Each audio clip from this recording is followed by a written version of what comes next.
जादुई हांडी की कहानी। बहुत समय पहले की बात है। एक छोटे से गांव में एक गरीब किसान रामू अपनी पत्नी के साथ रहता था। उसके पास थोड़ी सी जमीन थी जिससे गुजारा मुश्किल से चलता था। एक दिन रामू जंगल में लकड़ियां काटने गया। वहां उसे एक बूढ़ा साधु मिला। साधु बहुत थका हुआ था तो रामू ने उसे पानी पिलाया और कुछ खाने को दिया। साधु बहुत खुश हुआ और बदले में उसे एक जादुई हांडी दी। रामू, ये हांडी साधारण नहीं है। जब तुम इसे कहोगे हांडी खाना बना, तो ये अपने आप स्वादिष्ट खाना बना देगी।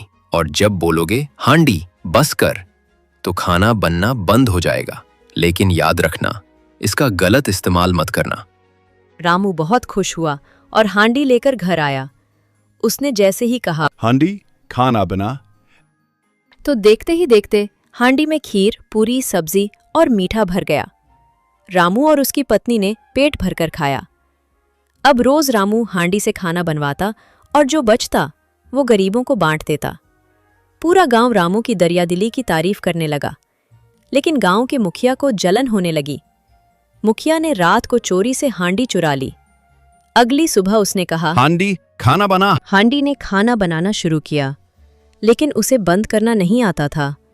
उसने हांडी बस कर की जगह रुको, बंद हो जाओ जैसे शब्द कहे, लेकिन हांडी रुकी ही नहीं। थोड़ी देर में सारा खाना पूरे घर में फैल गया। खीर दीवारों पर, सब्जी फर्श पर, पूरी छत से लटक रही थी। मुखिया घबरा गया। गांव वाले इकट्ठा हुए और रामू को बुलाया। रामू ने हंसते हुए कहा हांडी बस कर। और हांडी तुरंत रुक गई। मुखिया शर्मिंदा हुआ और रामू से माफी मांगी। इस कहानी से हमें सीखने को मिलता है कि ईमानदारी, दयालुता और संयम से जीवन में जादू होता है और लालच से सिर्फ परेशानी।